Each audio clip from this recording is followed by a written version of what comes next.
పెళ్లి కానటువంటి ఒక అమ్మాయి ఒక అబ్బాయి ఒకే హాస్టల్లో ఒకే రూమ్లో కలిసి ఉండడం కోలివింగ్ కల్చర్ అంట.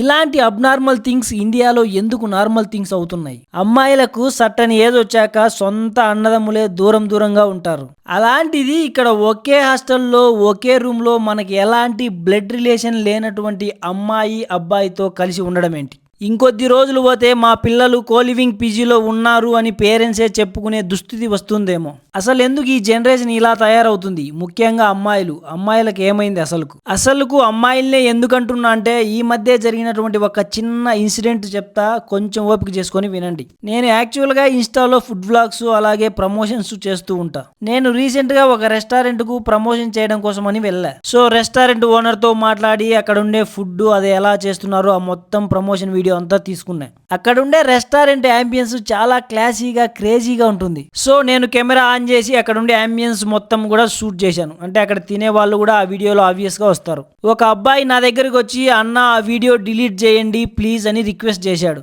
నాకు అర్థం కాలే, ఏమైంది తమ్ముడు, ఎందుకు డిలీట్ చేయమంటున్నావు అని అడిగా. అన్నా నేను మా గర్ల్ ఫ్రెండ్ తో వచ్చా, మా విషయం మా అమ్మాయి పేరెంట్స్ కు తెలియదు, ఈ వీడియో చూస్తే చాలా పెద్ద రచ్చ అవుతుంది అని రిక్వెస్ట్ చేయడం మొదలు పెట్టినాడు. ఆ అమ్మాయి భయపడుతూ బిర్యానీ తింటోంది. అస్సలు ఒక్కసారి కూడా తల పైకెత్తలే భయంతో. మనకెందుకు లేబ్బా అని ఇక వెంటనే ఆ వీడియో డిలీట్ చేసేసా. ఇక్కడ మ్యాటర్ ఏంటంటే నువ్వు అలా భయపడుతూ ఒక బిర్యానీ కోసం మీ పేరెంట్స్కు చెప్పకుండా వాళ్ళతో వెళ్ళాల్సిన అవసరం ఏముంది? నిజంగా మీది ట్రూ లవ్ అయితే మీ ఇంట్లో చెప్పి మీ పేరెంట్స్ నొప్పించి పెళ్లి చేసుకోండి, తర్వాత హ్యాపీగా తిరగచ్చు కదా. అలా చెప్పరు, ఎందుకంటే ఇవి పెళ్లి వరకు వెళ్ళే ప్రేమలు కాదు కాబట్టి. ఇలా ప్రతి సిటీలో కూడా అమ్మాయిలు అబ్బాయిలు వాళ్ళకు ఉండే అవసరాల వలన ఇలా చేస్తున్నారు. అవసరాలు అంటే పల్లెటూళ్ళ నుంచి వచ్చిన అమ్మాయిలకి అంతగా ఫినాన్షియల్ ఫ్రీడమ్ ఉండదు. వాళ్ళకుండే స్తోమత వల్ల వేరే రీజన్స్ వల్ల అవసరమయ్యే వరకు డబ్బులు మాత్రమే ఇస్తారు. కానీ సిటీ కల్చర్ అలా ఉండదు కదా. సినిమాలకు వెళ్ళాలి, పార్కులకు వెళ్ళాలి, పబ్బులకు వెళ్ళాలి, అవుట్డోర్ ట్రెక్కింగ్లకు వెళ్ళాలి, వీటన్నిటికీ కూడా డబ్బులు కావాలి. వీటన్నిటికీ ఖర్చు పెట్టడానికి డబ్బులు ఉండదు కాబట్టి భరించడానికి ఎవడో ఒకడు కావాలి. ఇవన్నీ కూడా అమ్మాయిల అవసరాలు అయితే ఇక అబ్బాయిల అవసరాలు వచ్చేసి ప్రతి అబ్బాయికి కూడా ఒక గర్ల్ ఫ్రెండ్ ఉండడం ఇప్పుడు ఒక స్టేటస్, అది ఒక ఫ్యాషన్. పావలా సంపాదన లేనోనికి కూడా గర్ల్ ఫ్రెండ్ కావాలి. అలాగే పేరెంట్స్ పంపించే డబ్బులు మొత్తం కూడా అమ్మాయికి తగలబెట్టేసేయాలి. ఇది కథ. అంతేకాదు ఇద్దరికి కూడా ఇంకొన్ని అవసరాలు ఉంటాయి, అవి మనం చెప్పుకోలేం. సో ఈ రిక్వైర్మెంట్స్ వలన బెంగళూరు, హైదరాబాద్ లాంటి సిటీస్లో అమ్మాయిలతో తిరగడం మీకు కనపడదు. అసలు మీరు పార్క్కి వెళ్ళినా, పబ్కి వెళ్ళినా, రెస్టారెంట్కి వెళ్ళినా, ట్రెక్కింగ్కి వెళ్ళినా ఎక్కడ కూడా అమ్మాయిలు అబ్బాయిలు మాత్రమే కలిసి తిరుగుతూ ఉంటారు. ఇలా భయపడుతూ జనాల మధ్యలో ఏం తిరుగుతారు లెబ్బా అని కొంతమంది పీజీ ఓనర్స్ కలిసి కోలివింగ్ పీజీస్ పెట్టారు. మీ అవసరాలన్నీ కూడా ఇక్కడే తీర్చేసుకోండి అని. సో కరువులో ఉన్న అబ్బాయిలు అమ్మాయిలు అందరూ కలిసి కూడా 25,000 30,000 కట్టి కోలివింగ్ పీజీల్లో చేరడం స్టార్ట్ చేశారు.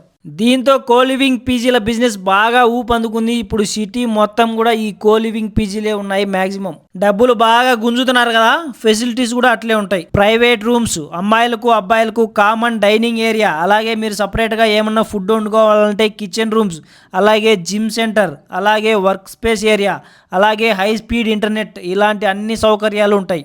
ఈరోజు ఈ కోలివింగ్లో ఉన్న వాళ్ళే రేపు మన లైఫ్లోకి పార్ట్నర్స్గా ఎక్కడ వస్తారో అని పెళ్లి కావాల్సిన వాళ్ళంతా భయపడిపోతున్నారు. ఇలాంటి వాళ్ళను పెళ్లి చేసుకొని పెళ్ళైన కొద్ది రోజులకే నచ్చలేదనో నరకమనో ఈజీగా విడిపోతున్నారు. యాక్చువల్గా కోలివింగ్ అంటే కమ్యూనిటీ బెస్ట్ లివింగ్ మోడల్. అంటే కొన్ని కామన్ ఏరియాస్లో మాత్రమే అబ్బాయిలు అమ్మాయిలు కలిసి ఉంటారు. డైనింగ్ ఏరియాలో కానీ, జిమ్ ఏరియాలో కానీ, అలాగే వర్క్ ఏరియాలో కానీ, ఇలాంటి కామన్ ఏరియాస్లో మాత్రమే కలిసి ఉంటారు.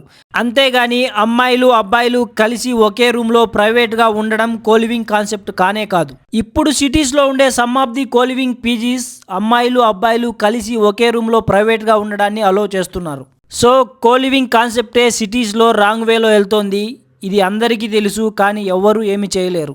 అమ్మాయిలకు ఒకటే చెబుతున్నాను, మీ పేరెంట్స్కు ఇలాంటివి జరుగుతున్నాయి సిటీస్లో అని తెలిసి కూడా మీ మీదున్న నమ్మకంతో మిమ్మల్ని తెచ్చి ఇక్కడ సిటీస్లో పీజీస్లో వదిలి వెళ్తున్నారు. మీ పేరెంట్స్కు ఏ అర్ధరాత్రో 11కో 12కో మెలకు వస్తే, మీరు గుర్తొస్తే మా పాప ఈ టైంకు హాస్టల్లో నిద్రపోతూ ఉంటుంది అనుకుంటారు. కానీ మీరేమో అర్ధరాత్రి 12కు 1 గంటకు ఏ కేబుల్ బ్రిడ్జి దగ్గరనో ఏ ట్యాంకు బండి దగ్గరనో అబ్బాయిలతో తిరుగుతూ రచ్చరచ్చ చేస్తూ ఉంటారు. నేను ఇక్కడ అమ్మాయిలను మాత్రమే అనడం లేదు, అబ్బాయిలను కూడా కలిపే అంటున్నాను. అందరూ ఇలాగే ఉంటారు అనడం లేదు.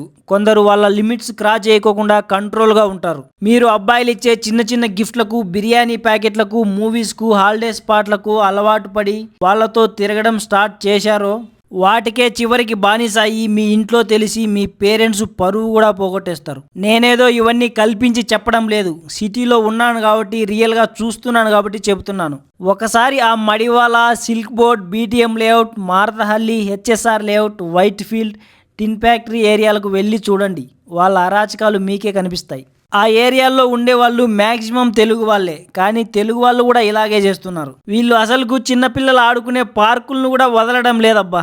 చాలా మంది పెద్దవారు పాపం సాయంత్రం పూట పార్కుకు వస్తారు, ఏదో వాకింగ్ చేద్దాం అట్లా కొద్దిగా రిలాక్స్ అవుతామని. కానీ వీళ్ళ దెబ్బకు వాళ్ళు కళ్ళు మూసుకొని తిరగాల్సి వస్తుంది. ఇక రోడ్ల మీద మనుషులు తిరుగుతున్నారనే మినిమం కామన్ సెన్స్ కూడా లేకుండా వాళ్ళు చేసే వికృత చేష్టలు అయితే ఘోరంగా ఉంటాయబ్బా. ఇలా చేసేవారు ఇంట్లో పేరెంట్స్కి తెలియకుండా విచ్చలవిడిగా బరితెగించి తిరిగే వాళ్ళే. పెళ్లికి ముందు ఇలా ఇష్టం వచ్చినట్లు ఎవడితో పడితే వాడితో తిరిగేది. అంటే వాడి ఇన్కమ్ చూడరు, వాడి బ్యాక్గ్రౌండ్ చూడరు, వాడి క్యాస్ట్ అసలుకు చూడరు. కానీ పెళ్లి చేసుకునేవాడు మాత్రం సేమ్ క్యాస్ట్ అయి ఉండాలి, సాఫ్ట్వేర్ ఇంజనీరే అయి ఉండాలి, బాగా ఆస్తిపరుడై ఉండాలి, మంచి బ్యాక్గ్రౌండ్ ఉండాలన్నమాట. ఇలా అన్నీ ఉండేవాడిని చేసుకొని వాని పెద్ద ఎర్రి పుష్పంగాన్ని చేసి వాని బకరాన్ చేసి వానితో బాగా ఆడుకుంటారు అన్నమాట. ఇక అబ్బాయిలు కూడా ఏం తక్కువ లేరబ్బా. అమ్మాయిని ప్రేమిస్తున్నా అని నమ్మించడం, అవసరానికి వాడుకోవడం, తేడా వస్తే లేపేసి పారిపోవడం. చాలా మంది ఇప్పుడు ఇలాగే చేస్తున్నారు. రీసెంట్గా బెంగళూరులోనే ఇలాంటి ఒక ఇన్సిడెంట్ జరిగిందనమాట. అబ్బాయి వచ్చేసి అమ్మాయిని చంపేసి పారిపోయాడు. అమ్మాయిది చిత్తూరు అయితే బెంగళూరులో బీటెక్ చేస్తా ఉండేది. ఆ అబ్బాయి వచ్చేసి ఆంధ్రాలోనే ఉండేవాడు. వీళ్ళిద్దరూ కూడా ఇంటర్మీడియట్ నుంచి లవర్స్ అంట. అప్పుడప్పుడు బెంగళూరుకి వచ్చేవాడు ఈ అమ్మాయిని కలవడానికి. వీళ్ళిద్దరూ కూడా ఆ అమ్మాయి యొక్క ఫ్రెండ్ రూమ్ లో కలుసుకునేవాళ్ళు. ఎప్పటిలాగే అమ్మాయి యొక్క ఫ్రెండ్ రూమ్ లో వీళ్ళిద్దరూ కలిశారు. ఏం జరిగిందో ఏమో తెలియదు కానీ ఆ అబ్బాయి వచ్చేసి ఆ అమ్మాయిని చంపేసి పారిపోయాడు. చంపినటువంటి ఆ అబ్బాయి వాళ్ళ ఇంటికి కాల్ చేసి వాళ్ళ అమ్మతో ఇంకా నేను బతకను, నాకు బ్రతకాలని లేదు, నేను చనిపోతున్నాను ఇలా చెరువులో దూకి అని ఫోన్ చేసి చెప్తాడంట. పోలీసులు వెళ్ళి ఆ ఊర్లో చెరువు దగ్గర అంతా ఎతికారు, కానీ ఎక్కడా కూడా కనపడలేదు. ఇక్కడ ట్విస్ట్ ఏంటో తెలుసా? ఆ అబ్బాయి వాళ్ళ ఇంట్లో నేను చనిపోతున్నా అని చెప్పి తిరుమలకి వెళ్ళి అక్కడ గుండు చేపించుకొని హ్యాపీగా తిరుగుతున్నాడంట, తిరుమలలో ఎవరు కనుక్కోకుండా. గుండు కొట్టించుకుంటే పోలీసులు కనుక్కోలేరా? కనుక్కొని పట్టకొచ్చినారన్నమాట స్టేషన్కు. ఎందుకు చంపినవురా అని పోలీసులు అడిగితే ఆ అమ్మాయి వేరే అతనితో క్లోజ్గా ఉంది, అందుకని అది నాకు నచ్చలేదు, అసూయతో చంపేశా అని చెప్పాడంట. చూడండి జనాలు ఎట్లుండారో. మీరు మాత్రం కోలివింగ్ పీజీల్లో ఉంటే వాళ్ళు ఏమన్నా చేసి అక్కడ నుంచి వెళ్ళిపోతే ఎవరు దిక్కు? మీ ప్రాణం పోతే మళ్ళీ వస్తుందా చెప్పండి? ఏమీ లేడీస్ పీజీలు లేవా, జెంట్స్ పీజీలు లేవా సపరేట్గా? వాటిలో ఉంటే హ్యాపీగా ఉండొచ్చు కదా. లేనిపోని రిస్క్ ఈ కోలివింగ్స్తో. నువ్వెవర్రా మాకు చెప్పడానికి? మేము అక్కడే ఉంటాం అక్కడే పోతామంటే మీ కర్మ, ఎవరి కర్మకు వాళ్ళే బాధ్యులు. అసలు ఈ కోలివింగ్ కల్చర్ ఏంటి? ఎందుకు ఈ కల్చర్ ఇంత విపరీతంగా పెరిగిపోతుంది? ఒకే హాస్టల్లో ఒకే రూమ్లో అబ్బాయి అమ్మాయి ఉండడం ఏంటి? లైఫ్ ఈజ్ వెరీ షార్ట్ అంటారు కదా, అందుకని ఉన్నన్ని రోజులు కూడా ఎంజాయ్ చేద్దామని ఫిక్స్ అయినారో, లేకపోతే సిటీలో ఎవరు మాట్లాడే తోడు లేక కోలివింగ్లో అయితే నలుగురు ఉంటారు, వాళ్ళతో మాట్లాడి వాళ్ళతో లైఫ్ చాలా బాగుంటుందని అలా ఫిక్స్ అయ్యారో.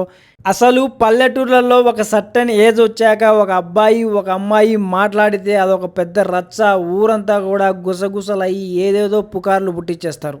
అలాంటిది సిటీస్లో ఒక అమ్మాయి ఒక అబ్బాయి ఒకే హాస్టల్లో, అది ఒకే రూమ్లో ఉండడమా? వామ్మో.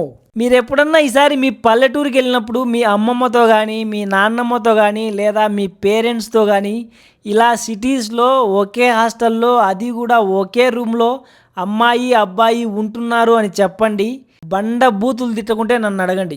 ఎవరో తెలియని ఒక అమ్మాయి ఒక అబ్బాయి సిటీలో ఒకే హాస్టల్లో, అది ఒకే రూమ్లో కలిసి ఉండారు అని తెలిస్తే బండబూతులు తిట్టే పేరెంట్స్, వాళ్ళ ఇంట్లో ఉండే అమ్మాయే సిటీలో ఒక అబ్బాయితో సినిమాలకు, షికార్లకు, పబ్బులకు, పార్కులకు, అలాగే ట్రెక్కింగ్లకు తిరుగుతుంది అని తెలిస్తే వాళ్ళ పరిస్థితి ఎంత ఘోరంగా ఉంటుందో ఒక్కసారి ఆలోచించుకోండి. ఫ్రీడమ్ అంటే విచ్చలవిడితనం కాదు. ఫ్రీడమ్ అంటే సెల్ఫ్ రెస్పెక్ట్, మనసాక్షితో బతకడం. ఈ వీడియో చూశాక చాలా మంది అమ్మాయిలు నన్ను తిట్టుకుంటారేమో, ఏంటి అమ్మాయిల గురించి ఇలా మాట్లాడుతున్నాడే అని. మీరు మీ సెల్ఫ్ రెస్పెక్ట్ను క్రాస్ చేసి ఎలాంటి తప్పు చేసి ఉండకపోతే మీరు రిగ్రెట్ ఫీల్ అవ్వాల్సిన అవసరం లేనే లేదు. ఈ వీడియో మీకు అస్సలు వర్తించదు. సో కంటెంట్ నచ్చి ఉంటే మీ సైడ్ నుంచి ఒక చిన్న ఎంకరేజ్మెంట్ లాగా ఈ వీడియోకి ఒక లైక్ కొట్టండి. మీరు కొట్టే ఒక చిన్న లైక్ మీ సైడ్ నుంచి నాకు ఇచ్చే ఒక పెద్ద ఎంకరేజ్మెంట్ అనుకుంటా. మరిన్ని మంచి మంచి వీడియోలు తప్పకుండా చేస్తా. ఈ వీడియోను షేర్ చేయండి. అలాగే మీకేమన్నా చెప్పాలనిపిస్తే కమెంట్ సెక్షన్లో కమెంట్ చేయండి. ఇక ఎవరన్నా నా వీడియోను ఫస్ట్ టైం చూస్తూ ఉంటే ఖచ్చితంగా నా ఛానల్ను సబ్స్క్రైబ్ చేసి పెట్టుకోండి. అలాగే నా పాత వీడియోస్ కూడా చూడండి, చాలా ఇంట్రెస్టింగ్గా ఉంటాయి. Thanks for watching. See you.